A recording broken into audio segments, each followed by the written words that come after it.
your host and your Spurs representative. The NBA Carousel is brought to you by the Sideline Sports Network in conjunction with Fantasy and Flavors every Monday at 8 Eastern.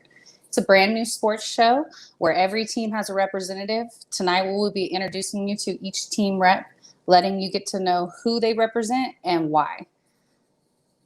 Currently, my team is the Spurs, and we are ranked 9th. We are 11-9. We're coming off a loss to the Grizzlies, and we play them again tonight. While we're not the team that we used to be a couple of years ago, we lost Kawhi, as everybody knows. I would say that we still have a chance to make the playoffs this year. The West is crazy. From 5th to 11th, our records are almost all the same, and it changes daily. Earlier in the week, we beat the Nuggets, and we were actually in number 4. We lost to the Grizzlies, and we got moved to 9th position. So while I do believe we have some good things going on with our team, we have DeMar has started playing really well for us, and I think that DeJounte Murray is a shining light on our team. Also, we drafted Devin Vassell from FSU, who is also doing really well with us. But I think it's time to drop some dead weight, honestly. LaMarcus Aldridge, our center, is not playing exactly great. He's had probably 3 to 4 really standout games. But other than that, I think it's time to drop the dead weight. But guys, let's move on from the Spurs and go to the defending champs, the Lakers.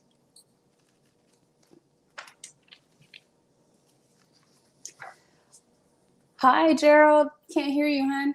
Hi, Glassford from the Lakers Fast Break. I truly appreciate being part of what's going on here. It's just truly incredible.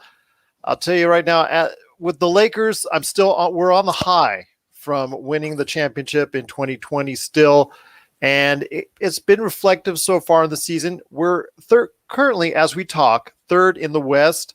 Correct. Still some signs there of some lack of focus, both on the offensive and defensive end. Still trying to integrate some new pieces in Dennis Schroeder and also as well Montrezl Harrell. Some issues there going forward as far as will they be major parts of the puzzle or will they not be as far as going ahead and getting a repeat on the championship.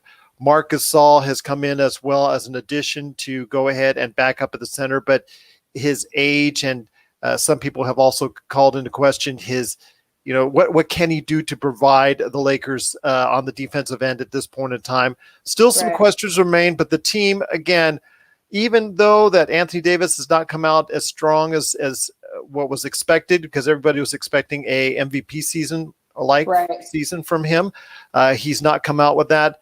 It's been LeBron, and LeBron has carried the team to a 15-6 record. Currently, as we speak, they're playing right now against Atlanta.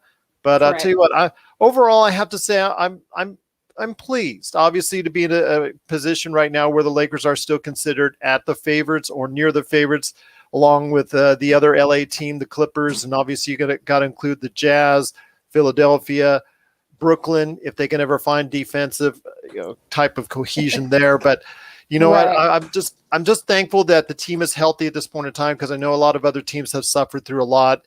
And I'm looking forward to a great rest of the season. But again, it's got to be about focus. The Lakers don't always have it right now. That's why they've had managed to go ahead and, have some times where they're not fully paying attention to what they're doing, and they've had some lapses. But again, if they can go ahead and find that focus, they probably are at this point in time the best team in the NBA. I'm inclined to agree with you, because defensively, I think you guys are way better than the Utah Jazz.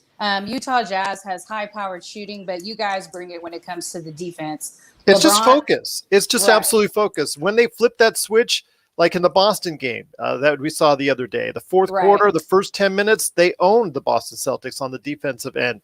Right. And then they just flip that switch off, and it's hard to see. It's hard to see. So tell me what your favorite thing is going on with your team right now. Well, again, for me, the favorite team thing right now is LeBron at 36. I know there's a lot of LeBron haters and detractors, and I understand that. I mean, ever since the decision has been made, and ever since that point in time, he's not endeared himself to a great many fans, and there's nothing that he can do at any point in time that will go ahead and bring those fans back. I get that. But for me, it's just been great to see him at this age, at 36, being in the midst and in the mix for the MVP. I think he is basically our engine right now that has been spurring us. Like I said, AD has not been AD for pretty much most of the season, but LeBron has been LeBron, and I think he is the slight favorite at this point in time for MVP. That's my favorite thing I like to see. Plus, you know what? Dennis Schroeder, people love him, people hate him here in LA, but you know what? He's going to go ahead and do what he can to be aggressive, and that's something that he's not going to go ahead and always pass off or go ahead and pass off to LeBron or pass off to AD and say, it's always your shot. He wants to be a major part of the team, and I really truly enjoy that aggressiveness that he brings to the table. So it's truly enjoyable to see, and I definitely like the fact that the Lakers are in a position to go ahead and right now is one of the top teams in the NBA. I would, again, there's issues with focus, but you know what? I'm speaking right now for the Lakers at a point where they have a lot less complaints and a lot less things to worry about than other teams. So I don't want to go ahead and just say, at this point in time about the Lakers and how good they are, because it's obvious. The numbers are there. They're one of the best teams in the NBA, and I'm truly thankful that they're healthy right now. That's first and foremost for me. Okay, so before you go, let me ask, do you think you guys are going to make a play for any of the trades before the trade deadline, which is tomorrow? Well, I don't think they're going to be able to get anything right away. They don't have much in the way outside of THT or Kuzma to go ahead as assets. They don't have any draft assets right now. That's a problem. But I do think that they'll be a major player in the buyout market. And can they go ahead and trade some of those, those younger assets? Possibly. But we'll wait and see. I know DeMar DeRozan has been talked about. You talked about with the Spurs about DeMar DeRozan and him coming to LA. I'm not sure if his style is a good fit to what the Lakers are looking for, especially on the defensive end, because I think, the focus is there in the playoffs. You need to have someone that's strong defensively. But I'll tell you what, again, we're not going to make any big moves now, but look by the trade deadline or at least picking up somebody off the waiver wire. I think that's a definite possibility because they do need interior help. I don't think that we are going to get rid of DeMar, honestly. He signed his contract extension for 3 years. And while, he could be traded and miss that, I do think he came into the season with a better attitude, happy to be in San Antonio at that moment. Maybe not San Antonio, but at least playing for Popovich. That was something for him to be happy about. Well, you have 4 awesome assets right there that could still be utilized in trade. In Aldridge, DeRozan, you've got Rudy Gay, and you've got, just great players, the 4 great players that are veterans that if you wanted to could yield at least first-round draft picks in exchange. Right. Yeah, I completely agree with that. I don't see us getting rid of DeJounte. I think he's kind of the future of the franchise. And I think DeMar is going to be the one to stay, actually. That's my opinion. I mean, if he's signed for 3 years, it's going to be hard to move that contract, especially at his age. But again, you have 3 other assets that could definitely be somebody that if they want to go ahead and build for the future, or do they want to go ahead and build for the now? That's the thing. I mean, right now, San Antonio's in that precarious position of being a team that is, can still play for the now, but also has a lot of assets that can, build a great future going forward. I would personally like to get the weight off of Aldridge and get rid of him. But I really enjoy watching Rudy Gay play, and I would love to see him retire a Spur because he's actually been in the league 14 years. So, yes. I mean, he's not a spring chicken by any means. No, I would like to see him finish with us personally. Like I said, it's right there going forward. But you've got Keldon Johnson's also been a great player for you guys as well. So, I mean, the future is looking bright in San Antonio. With the Lakers, I mean, it just for its chance, we're playing for the now, and I just got to decide exactly if we want to make those small little tweaks. I think we need to go ahead and ensure a back-to-back trophy for us. Well, Gerald, thank you so much for coming on tonight, introducing your guys to the show, and good luck with your game tonight against Atlanta. Absolutely. Appreciate it, and thank you for your time. Thank you so much. All right, guys, next we're going to bring on the Boston rep. Her name is Jen. I'm going to go ahead and let you guys meet her. Hey, Miss Megan. Hi, Jen. How are you? I'm doing really well. How are you? I'm well. Thanks for asking. I love the view. Having me on. Yes, Thank ma'am. you. My Okay, apartment's so a little tight, so I thought I'd come out and freeze for you guys. well, we appreciate it.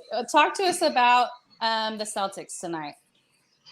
So the Celtics are kind of in a precarious situation in that they are number 4 in the Eastern standings, which isn't bad, but they can be better. I mean, it's the Celtics. They have way too much talent to be Right. where they are. They're not getting enough in from the paint. They're not, I mean, there's a lot of things they're not doing that they can improve on. I do think with both Kemba coming back and, I forgot, someone else is coming back as well, but they just both came back last week. That'll Right. help a lot. I do think. also know that. Go ahead. Go ahead, I'm sorry. I think y'all have some dead weight with Tristan Thompson. I haven't seen him produce a whole lot this season. What are your opinions on that? Tristan Thompson is kind of an oddity to me because he is leading the team in rebounds and 8 rebounds a game, but you've got to produce more.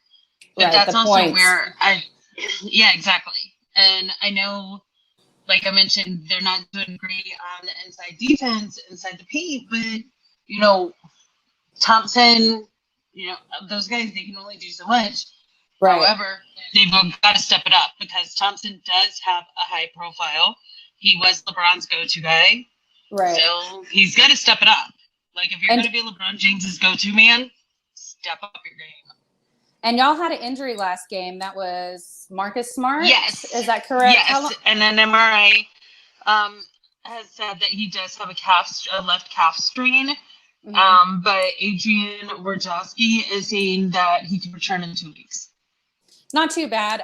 That'll definitely hit y'all for the next couple of games. But, you have someone like Jason Tatum who hit for 30 points and 9 boards against the Lakers. And then Jaylen Brown also had 28 points. So I don't think the scoring is the problem. What y'all are going to be missing with Smart is the assists and probably the boards. Yeah, probably. And then I know Jaylen is doing a great job, as is Jason, but we've got to get them to be a little more cautious when they're passing. Their pass game is up a lot more, which is good. But on the bad side, or the turn down, so is the turnover rate. Right. However, we did make you guys do 20 turnovers last week, which is very abnormal for you guys. Right. So I was pretty impressed with that. Who won the game, though? Okay, we're just talking about the minor wins here, Megan, okay? Okay, well, go ahead and give a shout out for what you do. And also, good luck on y'all's game tomorrow. You guys have Golden State. Thank you. Yes, we do. It'll be interesting. I'm with Unlimited Sports and as well as Keep Pounding Nation and Two States One Team on Facebook. That's where you can pretty much find me as well. You can look me up on my own. You can also find me on Reddit, @JennaCheryl_ML. But thanks, Megan. Thank you so much for coming on, Jen. We'll see you next week. See you next week. Bye, girl. Bye. And next on the show, guys, we're actually going to have an NBA insider, somebody who has actually coached in the NBA, Coach Fields.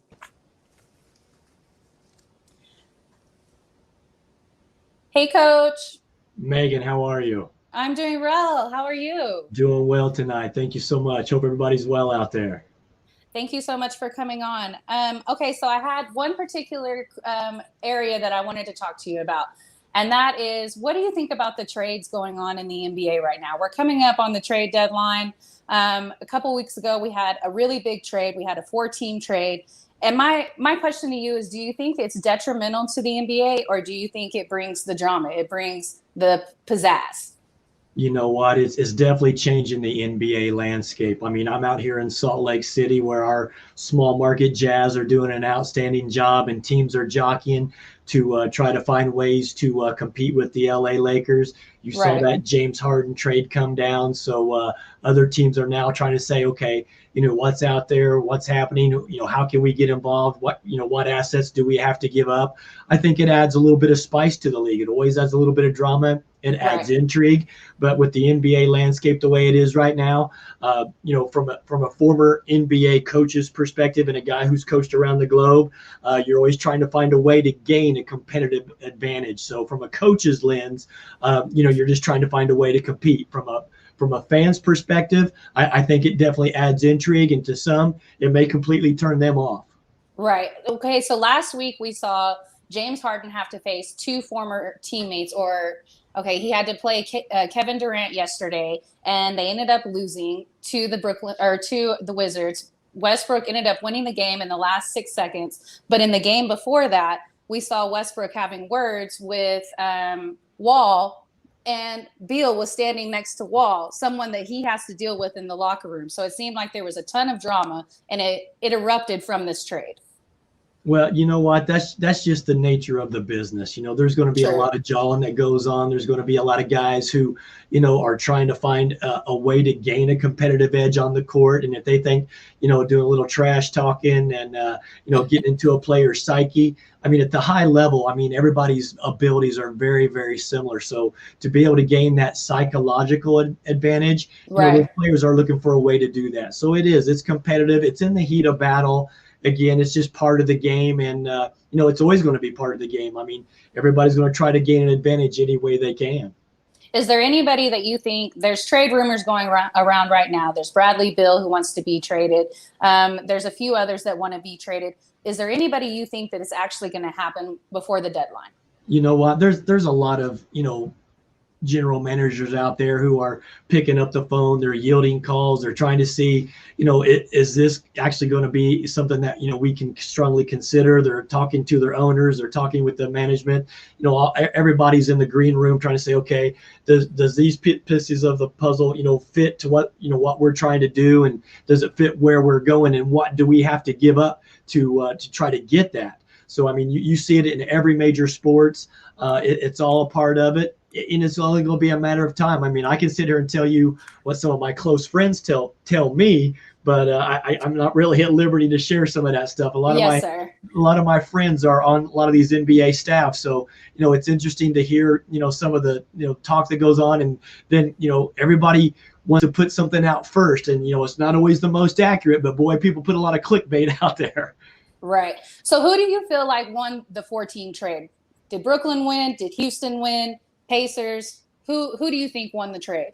I think they all made moves to try to move their locker rooms in the right direction. They want to put a competitive team out on the floor, but when you got three of the NBA's best closers and guys who can handle the ball and can shoot and can all score, you're looking at a team now that has put themselves right in a position to where they're going to compete for a championship. So, you got to like what Brooklyn did. I think Houston, Coach Steven Silas is a friend of mine. He and I were at Golden State together when Steph Curry was a rookie. It's always interesting to see that. I think Silas has to be thrilled that, they don't have the negativity and the toxicity that's in that locker room. So that's going to be a good thing. You look at Victor Oladipo and what he did for Indiana for all those years. And you look at, young Coach Nate, who was, won a championship with my buddy Nick Nurse with the Toronto Raptors. He's got to feel too when LeVert comes in there and, some of the pieces that they had, they all feel that they made, a right move for that time, I personally think the Rockets won. Like you said, I think they got that toxicity out of their locker room. And with Brooklyn, I think they gave up so much to get James Harden. Like they lost their center depth. They lost some bench depth for sure. Absolutely. They lost a rim protector. So I didn't mean to interrupt you, but your finger's on the pulse. You're exactly right. I think the biggest loss for them is Jarrett Allen. Jarrett Allen has been producing and doing really well with the Cavaliers. So I think the Cavaliers also did well with that trade, but the ones that are really going to start shining, in my opinion, are the Rockets. Yeah, and I do see them, going to make strides in the right direction. Now, will that put them in the top 8 in what is a very competitive Western Conference? Yes, sir. That's it's a work in progress. We will see, but I'm sure Coach Silas is thrilled to have pieces that, where everybody's bought in and they're going to start moving in the right direction because, collectively they're playing pretty well. They're playing hard, and some young talent is stepping right up. And, guys seem to be enjoying the locker room, enjoy being able to play together. And, right. Hey, I'm happy for Coach Silas because he's waited a long time for this opportunity. So good for him. I thought he handled the whole situation very professionally and with class. Absolutely. I also felt like the best thing they did in the offseason was picking up Silas. And John Wall and Boogie, they just love Silas. Like, they love playing for him. They're so happy to be there. So it's only room for improvement there. But like you said, the West is completely different than the East when it comes to competitiveness between the 5th and the 11th slot. So you never know who's going to be in the playoffs. Yeah, well, it all comes down to the tangibles that as coaches you don't control. Who can stay healthy? Right. How are things going to meld throughout the year? But it's going to continue to be exciting. And then, as a sports fan, you got to love, just watching, every team go through what is the process. So right. It's exciting, Megan. It really is. Well, thank you so much for coming on, Coach. And anytime you're available to come on, you have an open invite. And go ahead and shout out a couple of things that you have going on. Well, you know what? We're awful thrilled with what we got going on at our show page. I'm the host of the Coach Scott Field Show. We're now streaming live on TV, on Roku and Amazon, and we're in negotiations with doing some stuff on Apple TV. But you can catch us on all the social media platforms. Like and follow our page on Facebook. You subscribe to our YouTube channel. I'm kind of slow getting that stuff started, but I sure appreciate subscriptions to the YouTube channel. And then we're also on Instagram and Twitter. So it's Instagram is just at Coach Scott Fields, and Twitter is just Scott_Fields. So look forward to having you guys come around, and we're very involved. We do a lot of interactive stuff. And last week, we put up a post that had almost 200,000 clicks. So oh my gosh. we had a lot of fun with it, Megan. But I'm honored and humbled to come on and be a part of this, and love what you guys are doing. So whenever I'm available, let's make sure we get on here and try to give viewers what they need. Oh, well, thank you so much, Coach. You got to be blessed. Stay safe out there. Stay healthy. Good night. All right. We'll see you. Thank you. All right, guys, we're going to go ahead and move on to somebody that's actually been struggling in the West, but they have one of the best players in the league. So I imagine great things. This is Steven, and he's your Mavs rep. Hey, how you doing, Megan? I'm doing really well. How are you? I can't complain. Life's good. My family's good. I'm good. Mavs Awesome. aren't so good, but we'll see been how it goes. It's been a weird start for you guys, for sure. You're coming off a game against the Phoenix Suns where y'all are coming off a loss. Then you have a back-to-back. You play them again tonight. What are your predictions for tonight? Well, it's going to be tough. I expect Porzingis to play tonight. The game's actually in, I think, 5 minutes. So it's going to be coming on here soon. Porzingis didn't play the last game, and they lost by 6. So you got to figure that, when he's in the lineup, it's going to affect the outcome a little bit. You're not saying that they win, but it's going to affect it a little bit. But overall, it was a close game down the line. A couple things here or there. It could have went either way. Luka played great. He averaged a little over a point per possession, which isn't bad, but it's not, setting the world on fire for him on his usual nights, right? 8 rebounds, 7 assists, shot over 50% from the floor, 43% from deep, which is actually well above his season average. And Awesome. Only shot 50% from the line, so 2 of 4. They lost by 6, so doesn't really affect the outcome that much, but he did commit 4 fouls, drew 5. I was really impressed, by the way, with Hardaway Jr., but there were only 2 other guys outside of Luka that scored in double figures. So, that's not, a recipe for success there. But, again, with KP in the lineup, probably affects the outcome a little bit. Again, not saying they win, but it certainly changes things. Well, they call him the unicorn for a reason. So, right. when he's not in the lineup, you're definitely going to miss him. So talk to me, what's your favorite thing that your team has going on right now? Well, I just touched on him a little bit ago, but as Tim Hardaway Jr., he's quietly having his best season as a Dallas Maverick. He's averaging just under 17 points per game, high in Dallas thus far, almost 4 rebounds, 2 assists, almost a steal a game. He's not fouling very frequently. He's playing the most minutes per game that he has in Dallas thus far, shooting the best from the field, from 2-point, not so much from deep. It's taken a little bit of a step back, but it's still fairly decent.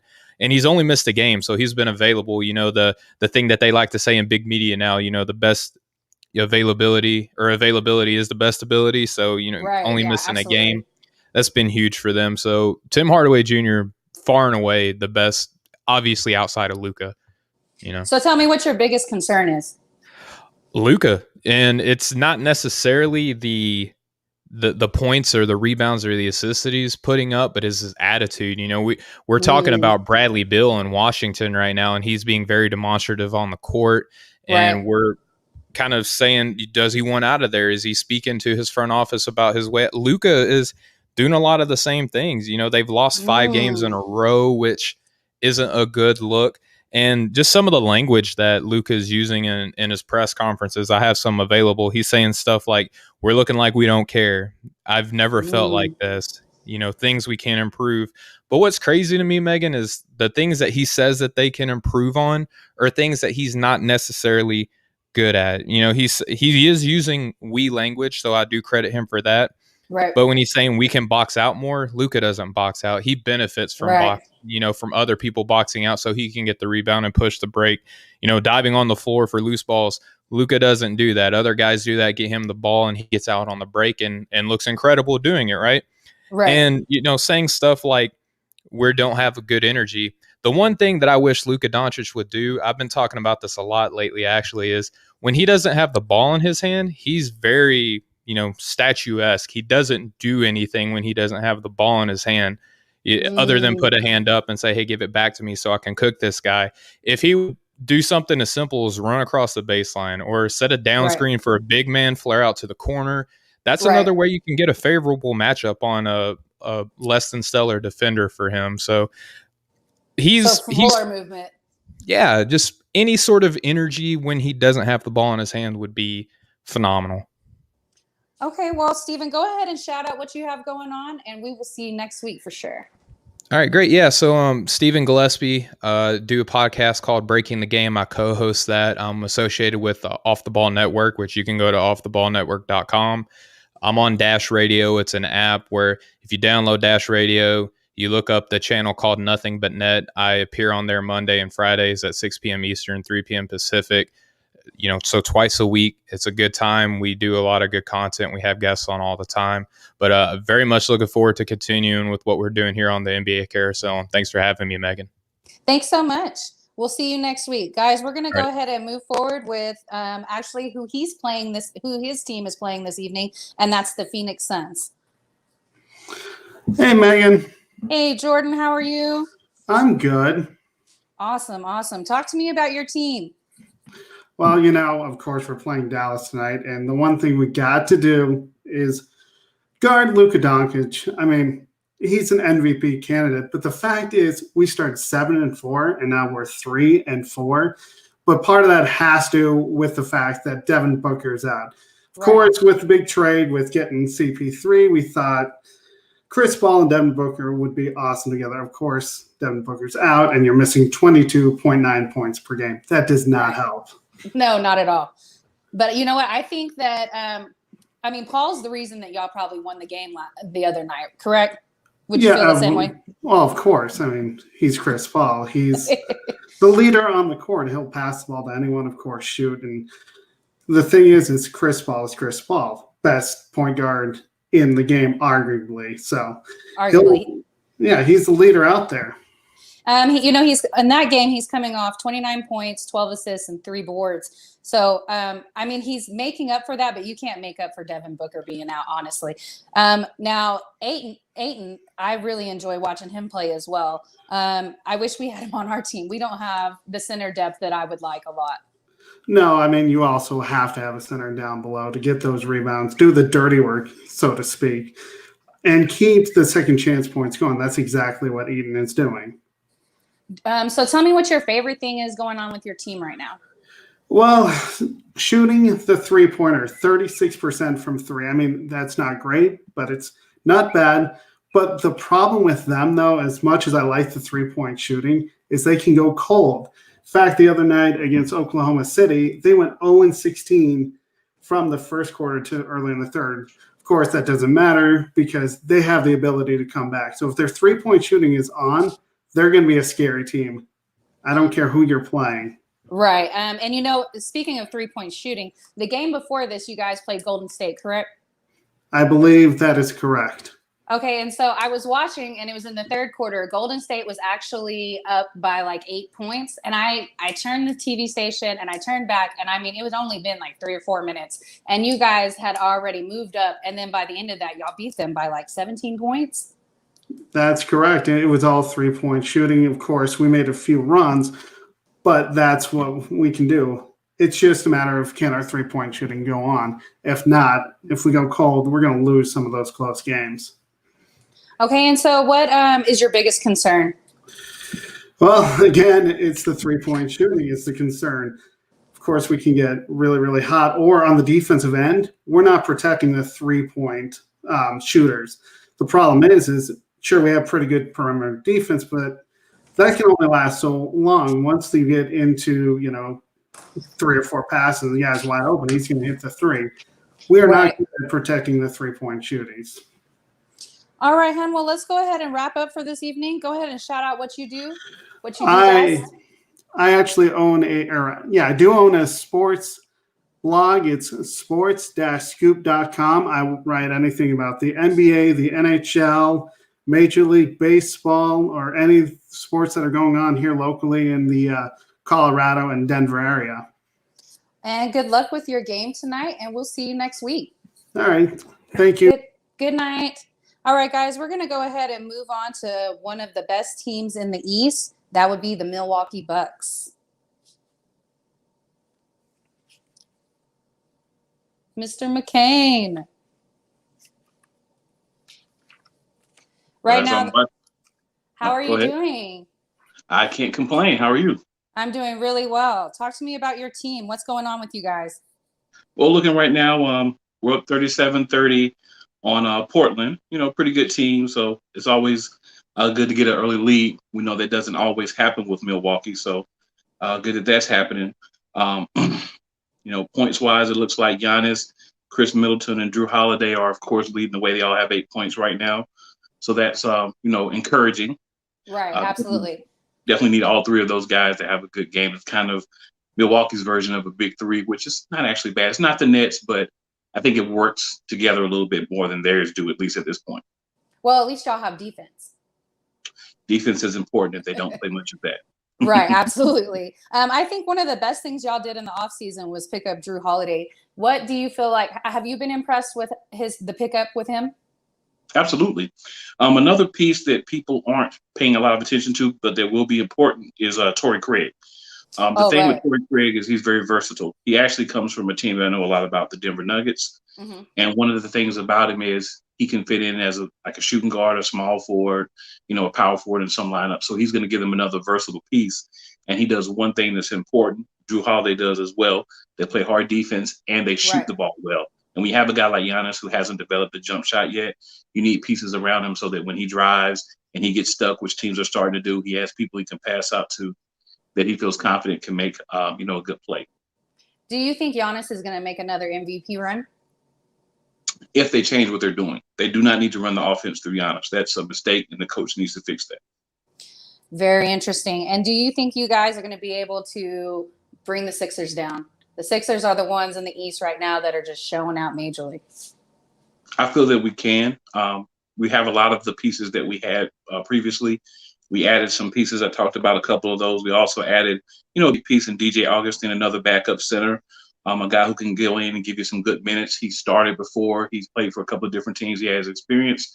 So I think that, we're in the right place to be able to do those things. It's just a matter of the team gelling together. And really the thing that I think has been holding Milwaukee back, and I hope Giannis is working on that, is his jumper. I don't necessarily believe he needs a 3-pointer, but if he can get a good mid-range jumper and work on that consistently, that will open so many things for that team. Well, and good luck with your game tonight. Those Trailblazers are really good 3-point shooters. Yes, anytime you're playing Damian Lillard, you're always in trouble. Go ahead and shout out what you do, and we will see you next week. All right. So I'm co-host of the Play Caller Sports Talk Show. You can find us at playcallersportstalk.com. We're on Friday evenings at 8:30 to 9:30 p.m. Eastern Standard Time. We talk sports. We're really interactive, so we have people in our chat to come on and just give questions on different topics. We try to jump on those as quickly as we can, and we like to keep it interactive, light, and fun, but still all about sports. Well, thank you so much for coming on, and we'll see you next week for sure.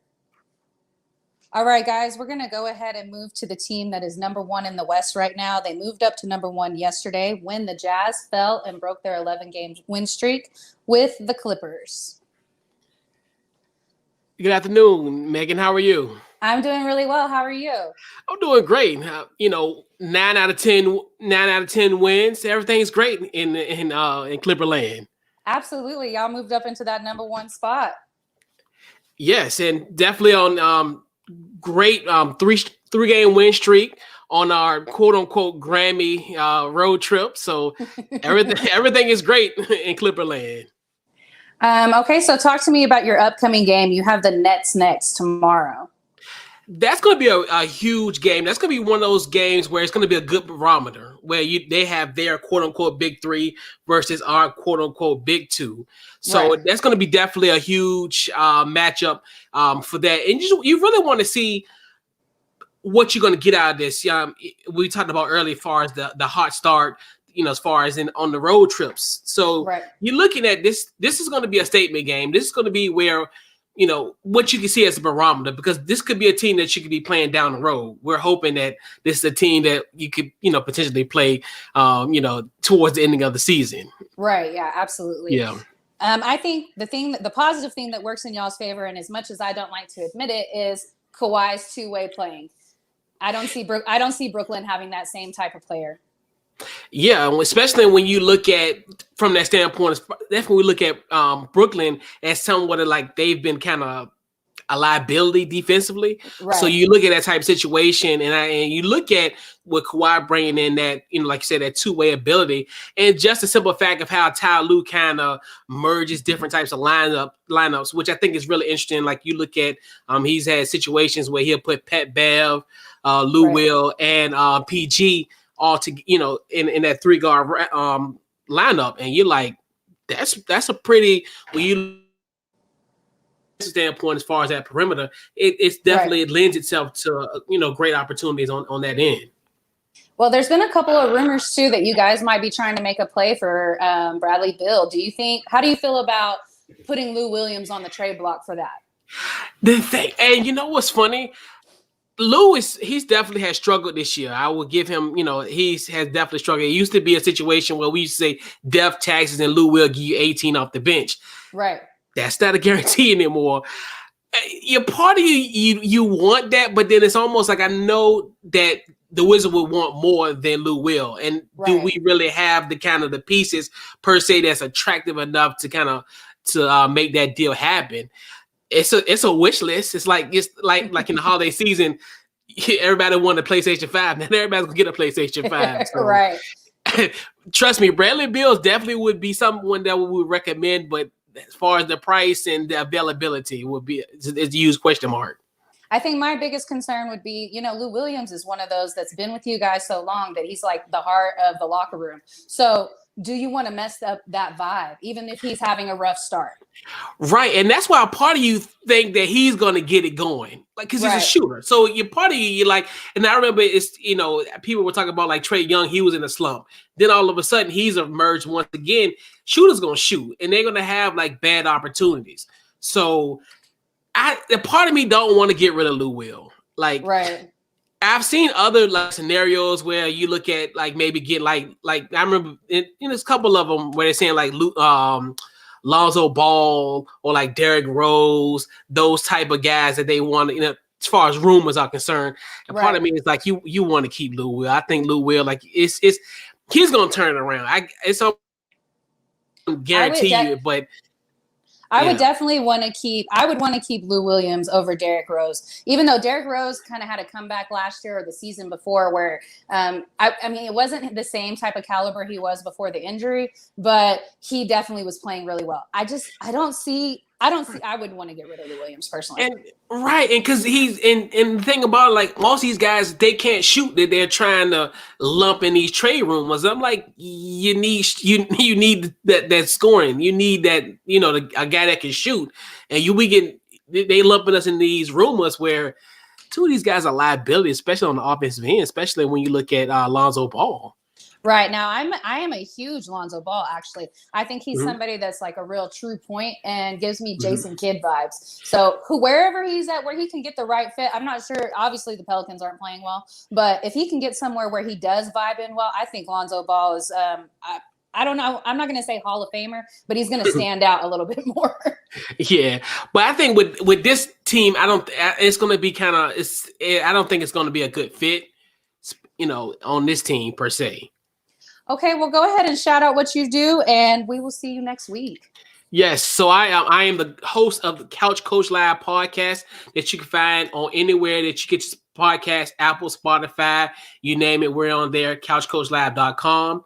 And also check out, I'm also affiliated with offtheballnetwork.com. You can definitely check out the podcast there, and then also my content is there as well. And thanks for the opportunity, and we'll see you next week. Thank you so much. All right, guys. We're going to move on from the number one in the West, and we're going to move on to the worst in the East. Steve. What a mean trick. You put me after the Bucks and the Clippers, man. Right. Sorry about that. But you know what? You guys are coming off a crazy win last night. Oh, it was awesome. Yeah, it was awesome. I don't know if someone sent him a message or someone hit him up on Twitter, or he looked in the mirror and remembered that he's Russell freaking Westbrook. But Russell Westbrook remembered he was Russell Westbrook last night. I mean, he had been at like 18.99, which 18.99 is nothing to sneeze at if you're most everybody in the NBA. But Russell Westbrook's not most everybody in the NBA. You're talking about a guy who averaged a triple-double for 3 straight years. You're talking about a 27, 12, and 12 type of guy. So he finally decided to wake up, and I think it has a little bit to do with the fact that he was playing Kevin Durant and wanted to kind of stick it to him a little bit. So he goes for 41, 10, and 8. Bradley Beal was Bradley Beal. He had 37, 6, and 4.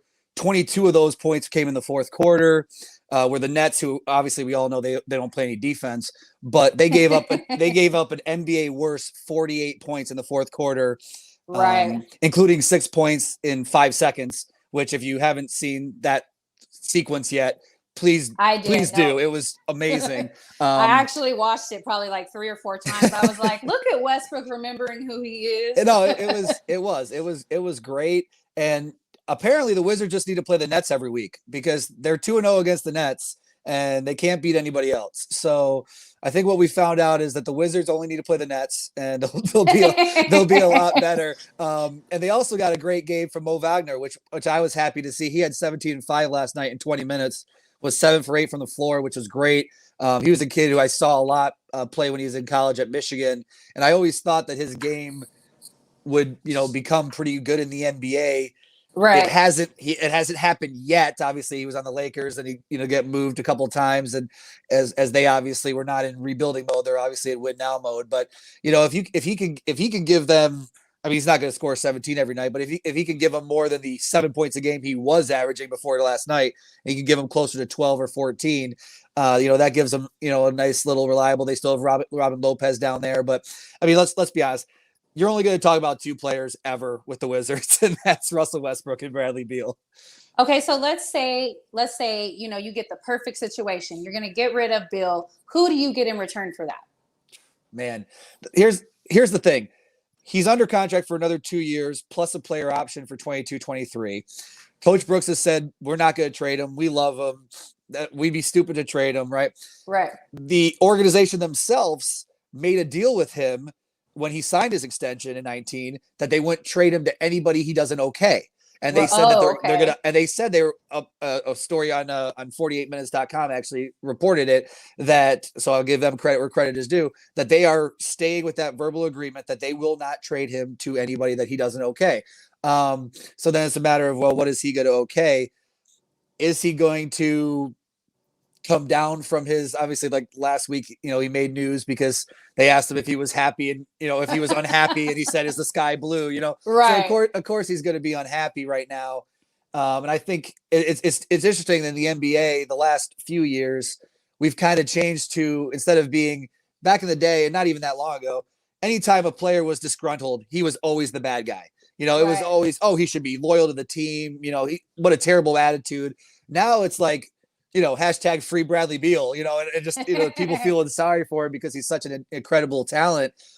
But a lot of the rumors that I've seen, they don't seem like good fits to me. Especially in the NBA, you have to keep looking at the numbers and understand, well, someone's got to score on bad teams, right? So and obviously Bradley Beal's an all-star. He's a great player. And he's, you know, he averaged over 30 last year too. But to average close to 35 points a game, obviously he's not going to go to the Clippers or the Warriors or the Mavs and average 35 a game. Obviously, you know, he'd have to play a lot differently. They would play a lot differently. And what are you going to give up, you know, to get somebody like that? Like I saw, you know, a James Wiseman and you know, Oubre and Aaron and Andrew Wiggins and 2 picks for Bradley Beal. You're like, well, then that you just lost no reason to have Bradley Beal again. Like, you know, that's their entire roster. Yeah. Why would so it's Steph and Bradley Beal. Like, okay, which that'd be, don't get me wrong, that would be entertaining. That'd be entertaining as heck to watch, but it's not defense. It's not gonna win any games. So and the Nets can tell you about how you need to have defense to win games. So yeah, so I really don't. I personally don't think he's going to get moved. I think that Russell Westbrook, hopefully, the last 2 games, because he was 26-6-4 in the loss against Atlanta, the game before this. So hopefully he's turned the corner a little bit. He's got comfortable. You know, I know it was mentioned earlier about the whole him and John Wall, you know, thing back and forth, and because really up until 2 nights ago, John Wall had a better season so far than Russell Westbrook has. You know, he's been he's been an 18-5 guy on a much better team. So, you know, maybe did you see that picture where it was Bradley Beal standing next to John Wall and Westbrook was talking trash to John Wall, but Beal was standing next to Wall like yeah, because you have well, he's like, okay, Bradley Beal and John Wall obviously still have to have some sort of friendship, obviously. But you're like, well, now Russ is my guy, but I feel really bad for Russ because, I mean, put it out this way. He gets to go to Houston for 1 year, basically gets traded, and then the person who wanted him traded then demands a trade like 5 games later. So, you know, into the season. So you're just like, wow, that's kind of an ego, you know, kick in the tail to Russ. So I really think that they can settle down a little bit, and the 2 of them at least are going to make it entertaining. Are the Wizards going to make the playoffs? No, of course not. I mean, they're not good by any stretch of the imagination, but I think they at least will be entertaining. Now, if obviously you have to listen, if a team throws you, you know, an expiring contract, 2 good young players and 4 first-round picks, you have to at least listen, right? But I do think that right now, I think their future is Bradley Beal and Russell Westbrook, and adding pieces that fit around them instead of saying, okay, let's completely, you know, because at least they have people that are entertained to watch. I mean, they're in a much better position, you know, than certain other teams, even though they're 4-12. They at least have pieces that are entertaining that you can build on. Okay, Steve, well, we're going to go ahead and wrap it up for this week. Go ahead and shout out what you do, and we'll see you next week. Yeah, absolutely. I appreciate it. Besides being a basketball coach, I also I run a basketball website recruiting service called All Eyes on You Hoops. Just the letter U. You can find me on Twitter at All Eyes on You Hoops. And right on my website, there's also a link to my podcast in the NBA, which I actually just started. So episode 3 will be shot tomorrow. It's called The Flagrant Friends. And basically what we do is we just look at the nationally televised games. So the Wednesday night, Thursday night, Friday night doubleheaders, and then the best game of the weekend, which now that football is almost officially done, will probably be that ABC Saturday night primetime game. But yeah, just looking at those games, and you know, the links will be on the website, or you can find it on Twitter or on Podbean or any other place you get a podcast. Sounds great, and we'll see you next week. Awesome. Thank you so much. Have a good night. Good night. All right, guys, we're going to go ahead and move on to a team that had one of the best starts in the East, but has since cooled off some. Go ahead and welcome Alex Smith to the show, representing the Magic. How you doing, Miss Price? I'm doing really well. How are you? I've been a little bit busy today. Absolutely. I know all this. So talk to me about your Magic. Like y'all had one of the best starts that y'all have ever had, and it cooled off. Man, we are definitely not as cool as the other side of the pillow. We started 4-0 and was the last undefeated team, and then all of a sudden, we just got hit with the injury bugs. This all started when Markelle Fultz went down on New Year's Eve. Once he tore his ACL, everything went downhill. We lost to the Oklahoma City Thunder right after that. We won one game, and then we proceeded to lose 6 in a row. We are currently 8-13 because we lost last night to the Toronto-Tampa Bay Raptors. The score was 115-102. Aaron Gordon went down with an injury last night. So, yeah, it's not looking good in Orlando. And so have they said what his injury is? They have not said yet. Hopefully he's day to day. Coach Clifford has done an excellent job in managing minutes and, making sure that the roster flows. But you got to think, without Markelle Fultz, without Jonathan Isaac, without Aaron Gordon, without Al-Farouq Aminu, and without a real actual veteran point guard, because right now we're using Cole Anthony, who's a rookie, by the way, we just don't have enough firepower to compete in the East. About all y'all have right now is center. You have Vucevic. That's about it. Well, luckily for us, Cam Burke is becoming more of an offensive threat. And last game, not Toronto, but the game before that, he pulled down 10 offensive rebounds. So I'm thinking if we can just survive this onslaught of injuries and get everybody back healthy, people don't want to see us because we're playing well without weapons that we don't have. Absolutely. Well, and luckily y'all are in the East, so the competitiveness is a little less. From the 5th to 11th spot. Well, good luck on y'all's back-to-back tonight, y'all, or tomorrow. Y'all actually have to play the Raptors again tomorrow, and we will see you next week. Shout out a couple things that you do, which you have a long list. I'll try to make it short. Myself and Eric Wilson cover the Magic Perspective and the Raptor Report. We're covering both teams this year. I am a reporter for the Jacksonville Jaguars, and I write for the Florida Sun Review, Central Florida's oldest Black living newspaper. And I just happen to be covering Super Bowl Media Week. Got to talk to quite a few players, but that's going to be coming online to a internet near you soon. Awesome. Thank you so much for coming on, and we'll see you next week. All right, guys, we are waiting for our next guest to come on right now, and we have the Portland Trailblazers rep. Yes, sir. Well, I'm glad to be on. How are you doing? Talk to me about your game against the Bulls. Well, obviously, coming into that game so far this season, Portland's had a lot of injuries, and Damian Lillard's had to carry us for a lot of the season so far since CJ went down, Nurkic is out, Zach Collins went out, and I think Derrick Jones Jr. just before the Bulls game went out as well. But yeah, I mean, if you saw the game, Damian saved us again. Right. Getting that jump ball in the last seconds to even have a chance to get possession, and then Robert Covington coming up with the loose ball and giving it to Damian and him pulling up for three. Doing what he's done multiple times, since he's been in the league, which is be clutch. And that's why he's considered one of the most clutchest players in the NBA because of that. Yeah, I couldn't agree more. Okay, so tell me what your biggest concern is. I mean, would it be the injuries? Yeah, the injuries, just because Portland has really struggled, even going back to the bubble, to stay healthy. They've always had some type of injuries. Zach Collins, especially, he hasn't really been on the floor for us in the past 1.5 seasons. And he's been someone that they really looked at as a potential bright young player. And so we definitely need to get healthy because that's a big concern, but also defense. We can score with any team in the NBA. I think that's been proven. We have the firepower. But defensively, we have to do better.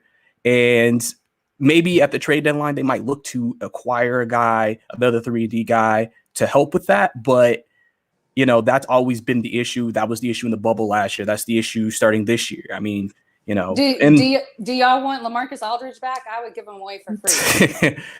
I don't know about LaMarcus Aldridge. I think those days are over. Yeah. I mean, listen, I got to think LaMarcus. If he didn't leave, we don't know if we would have ever gotten like a CJ McCollum. Right. Yeah. So, and I'm a huge CJ McCollum fan, and very hurt that he was injured because he's on my fantasy team. He was my star. Yeah, and CJ was playing really good before he got hurt. So right, absolutely. Hopefully he'll be back by the end of the month. I'm expecting Nurkic and CJ to be back by the end of the month. Probably awesome. CJ before Nurkic, but hopefully both of them going into March, they'll be able to get both back.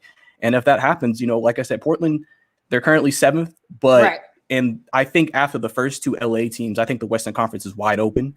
And so we could, if we start to come together, get healthy, we might be able to maybe stand out as the 3rd best team in the Western Conference. I mean, good luck with that. And also good luck with your game tonight. You guys are playing the Bucks.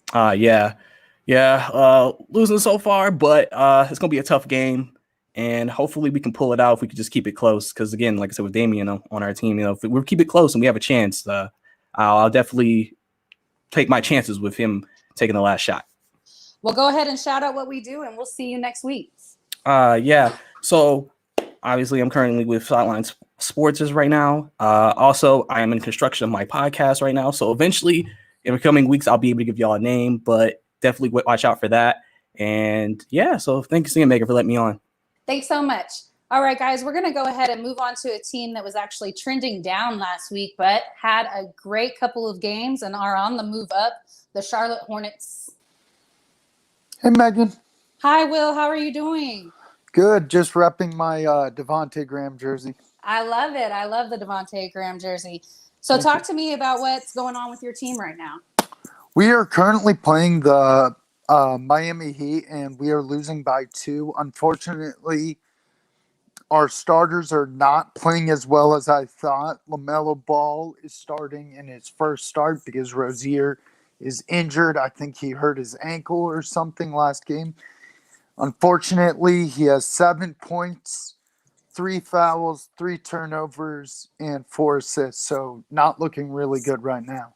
And there were so many of us that were talking about that he should be starting. And look, his first start isn't going that great.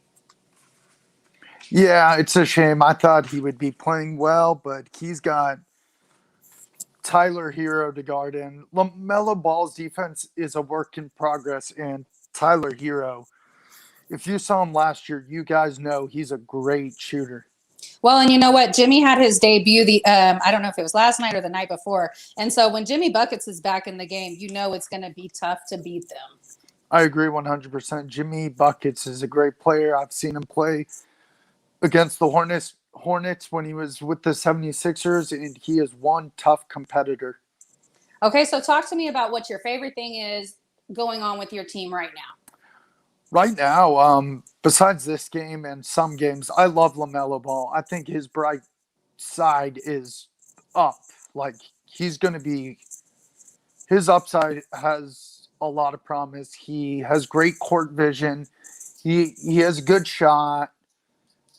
He knows how to pass the ball real well, looks for the open guys, doesn't rush shots.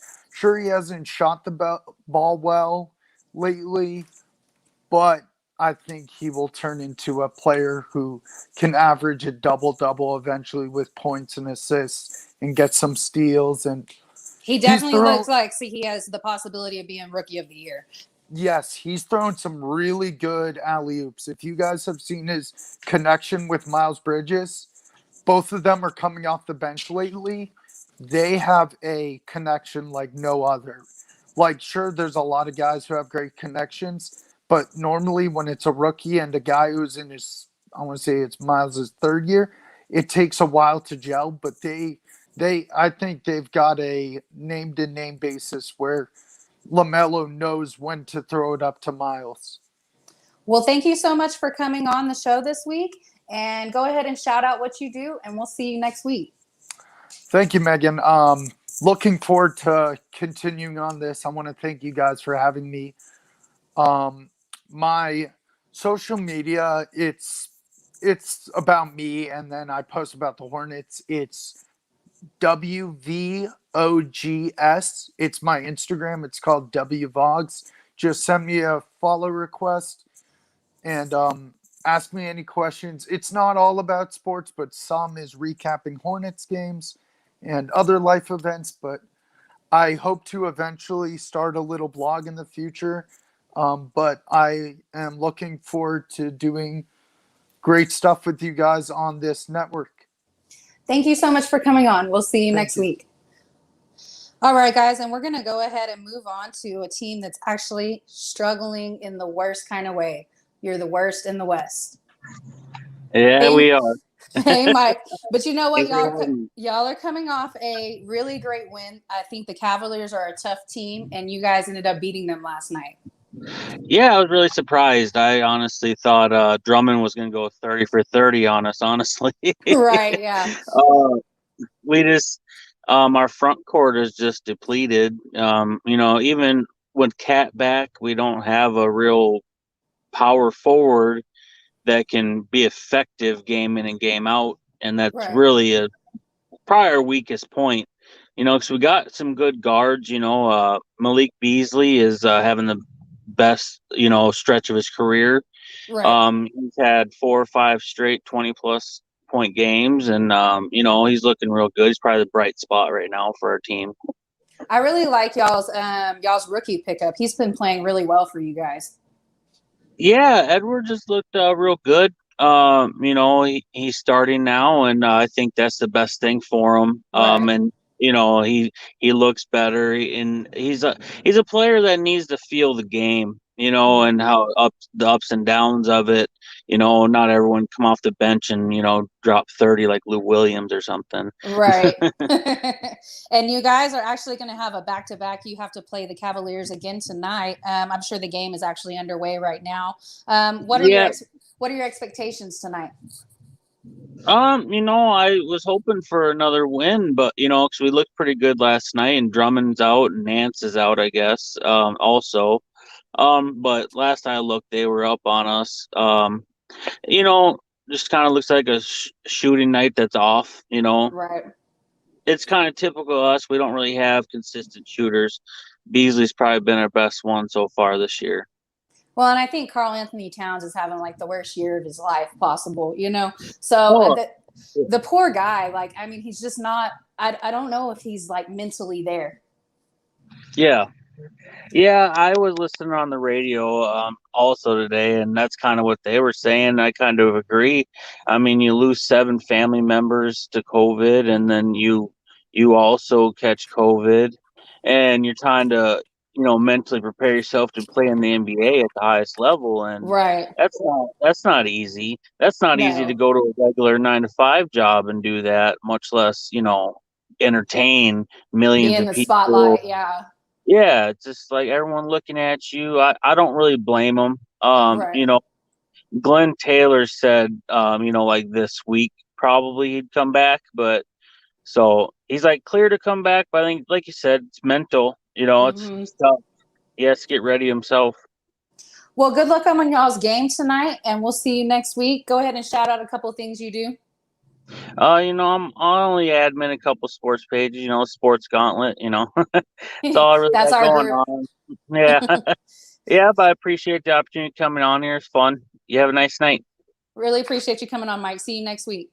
All right, guys, we're going to go ahead and move on to the Houston Rockets, who have actually had an awesome stretch over the last 3 games. Talk to us, Jay. Hold on. Let me pause. No problem. All right. What's happening? Talk to me about your Rockets right now. Well, as of right now, I believe that we are actually gelling at the right time. And I said just like a few days ago that it's better that we do it now while it's earlier in the season versus later on when we're fighting for a playoff spot. I am thrilled that number one, MDA is gone from my city.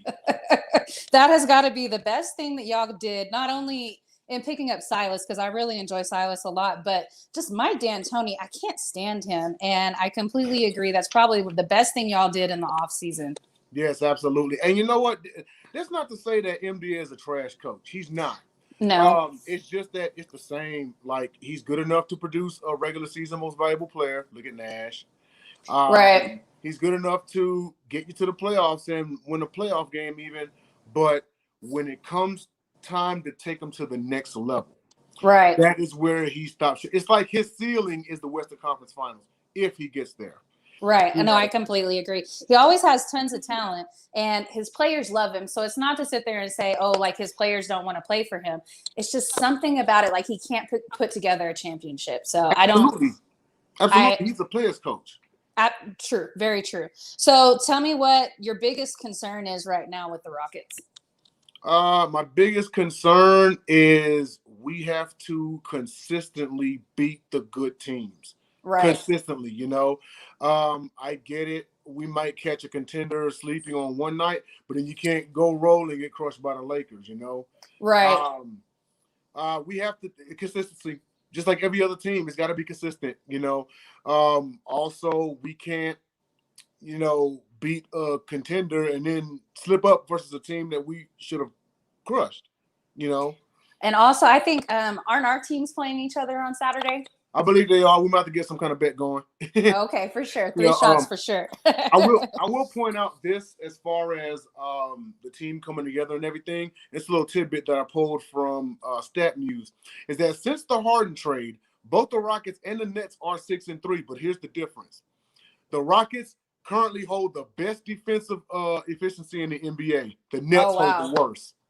Very interesting. You know what? I always been saying that I think that you guys won the trade, honestly. Oladipo is cold. Christian Wood is coming into his own, and y'all got that toxicity out of the locker room. Exactly. And Christian Wood dropped 27 versus the Pels. Very cold. I'm so glad that big man ball is back in Houston. Right. Ball was not cutting it one bit, so because I talked to another friend of mine, Nate Anderson, and and Clint Capella, when he was with us, like, he was a banger. He was out there crushing it, crashing the boards, putting like, rebounds, you name it. Like, Clint played like he could have survived in the 90s, Absolutely agree. All right, well, we're going to go ahead and wrap it up this evening because we're kind of running over on time. But go ahead and shout out what you do, and we'll see you next week. All righty then. I'd like to give a shout out to my boys, Marshall Hill and Craig Davis. Together, we are known as the Unconventional Kings, and we've got a podcast cooking up. Should be doing a little something by the summer, but stay tuned. We're going to be right there with you. I'm going to see y'all next week and give you more. And you're also one of our regular guests on the Sip Off, which is one of my shows. Yes, absolutely. We will definitely toast one. You going on again Saturday, right? Correct. We'll see you Saturday. All righty then. And I had a game on TV too. Good night. We'll see you next week. All right. So one love. Peace out, y'all. Good night. All right, guys, we're going to go ahead and move on to the next team, and that's going to be the Pacers, who are doing really well in the East, but they are coming off a loss. Oh, we have no sound. All right, how are we doing now? There we go. There we go. Yeah, how are you doing? I'm doing all right. Thank you for inviting me on to the Carousel. This is a really fun thing, and I appreciate it. Absolutely. Yeah, but like you said, they are coming off a loss. They are actually coming off back-to-back losses to Philadelphia, where they had almost a 20-point lead, and they blew that game as well. And the loss to Charlotte was not a good loss. No, that was a crazy game for sure. Let's talk about it. Sabonis, the ball bouncing off his back.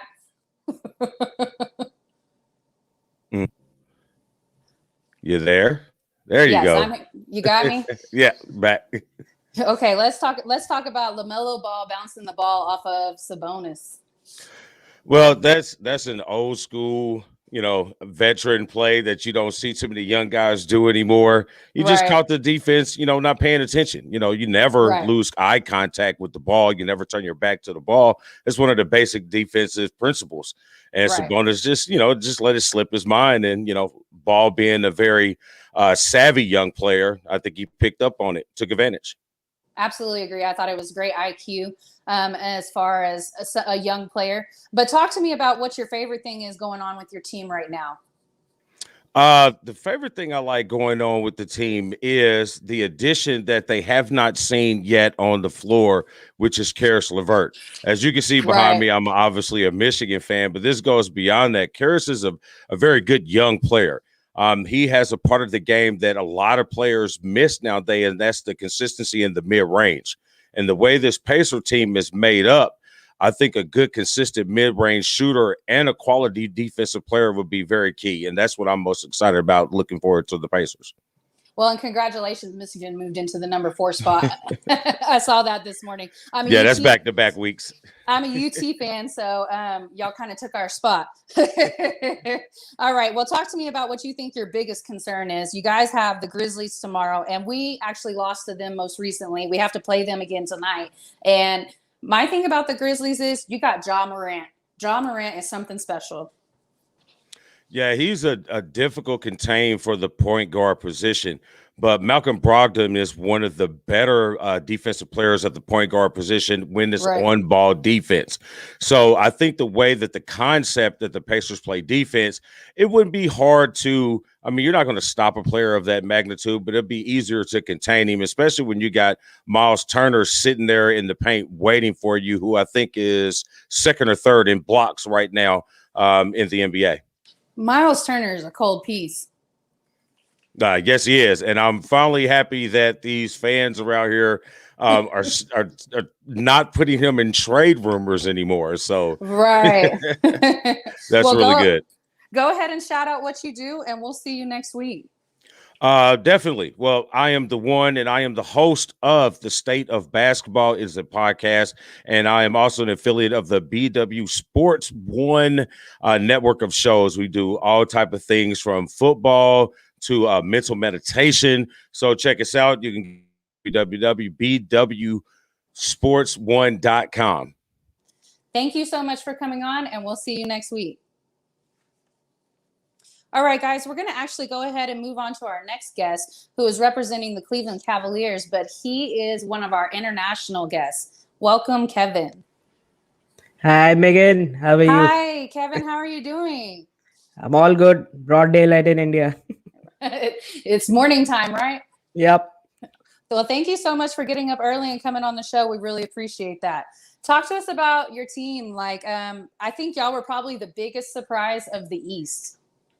Yeah, definitely. While entering the season, we saw that it's a group of bigs, and we have less guards, and it was quite to be a struggle that how we are going to sustain ourselves in the conference.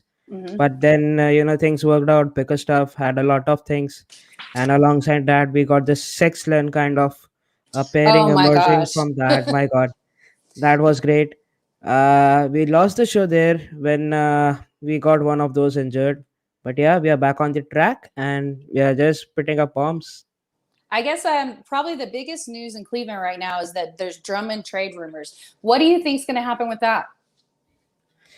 I really don't know because definitely having a lot of bigs is a really big problem.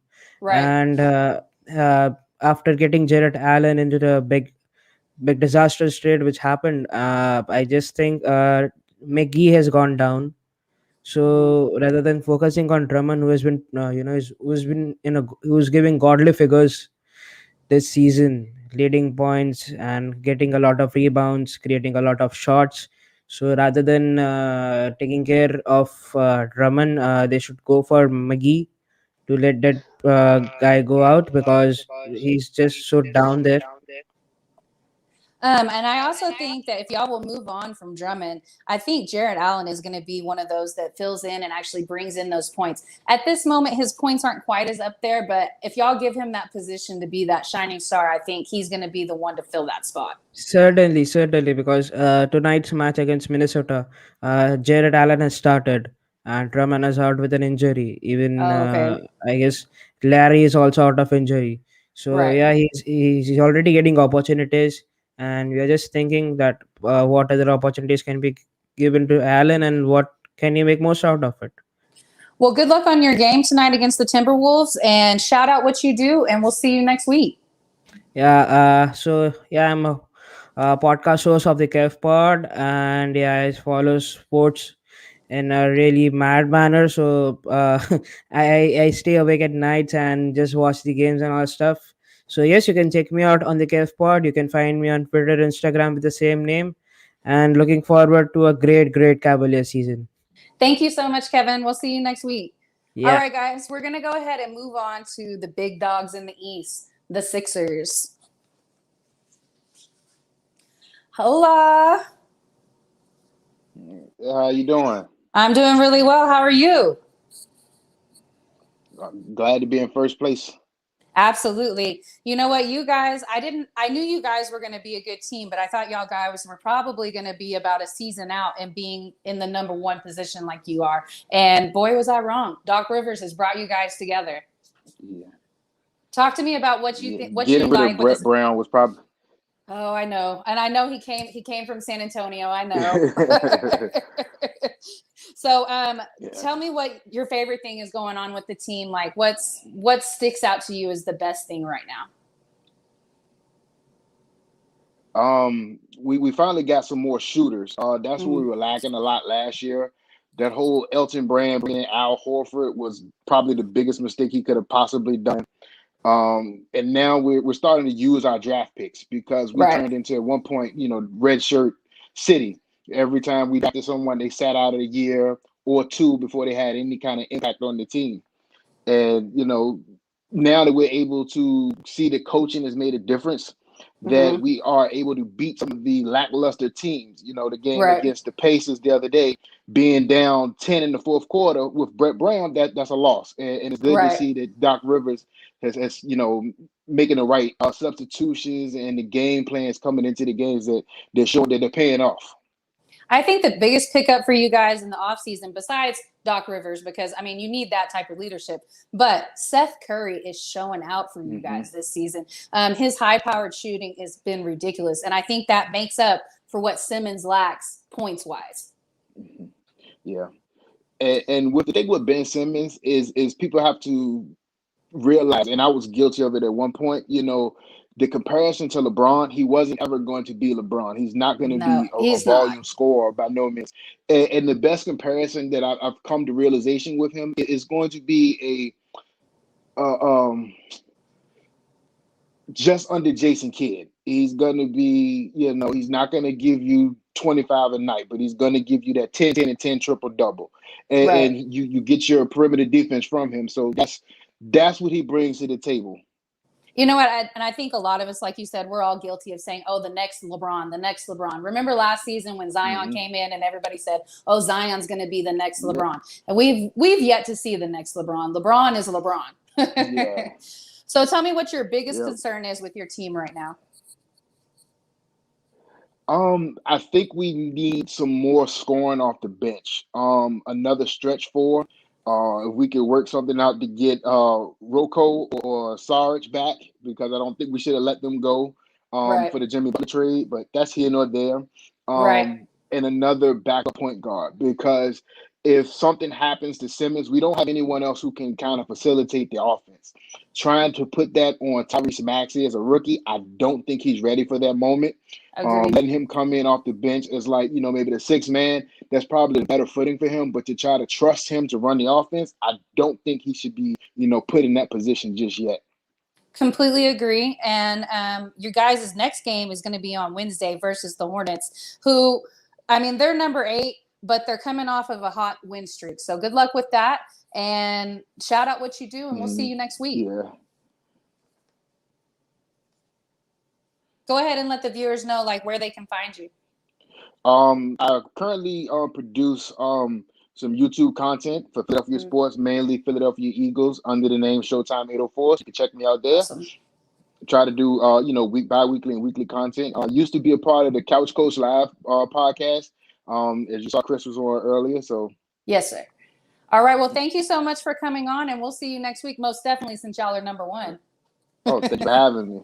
We'll see you next week. All right, guys, we're going to go ahead and move on to Jimmy Butler's new team. We're going to move from the Sixers to what the team he's with currently, and that's the Miami Heat. You guys welcome John Shearer. So I'm going to do my best to troll John Shearer because Hello? he kept us waiting. John, my co-host of my Tuesday show. Oh, we can't hear. I'm going to drop off No, since my John mic is here. is not working. Okay. Let me Hey, back John. out and come back in. No, you're good. We can hear you. All right, guys. Well, while we figure that out right now, we're going to go ahead and talk about Jimmy Butler. Had his debut last night against the Sacramento Kings. He's coming off a bout with COVID. He lost 12 pounds with COVID. So, but you know what? He dropped out. He had 30 points, 8 assists, and 7 rebounds. Huge night for Mr. Buckets. How's it going, Megan Price? It's going really well. How are you? I'm doing pretty well. My Heat are finally back to full strength. Right. So I'm excited about that. Yeah, we're 7-12. Not looking great, but the East doesn't look very good right now anyway, aside from the Sixers. There's not a lot of great teams, ahead of us anyway, so I'm not too worried. We're going to beat Wells Hornets tonight. No, they haven't made the playoff. They made the playoffs 2 times in the last 11 years, so, not a big deal with the Hornets. We always, we're the older brother to them. Well, you know what? I think, okay, so y'all have some drama going on. Paul Pierce called you guys out, said you guys are going to miss the playoffs this year. I highly disagree. I think that actually coming in a lower seed is going to work better for y'all in the playoffs. I think y'all's matchup is going to end up being Brooklyn, my opinion. I kind of think y'all get the 6th seed or the 7th seed, and you're probably going to end up playing Brooklyn.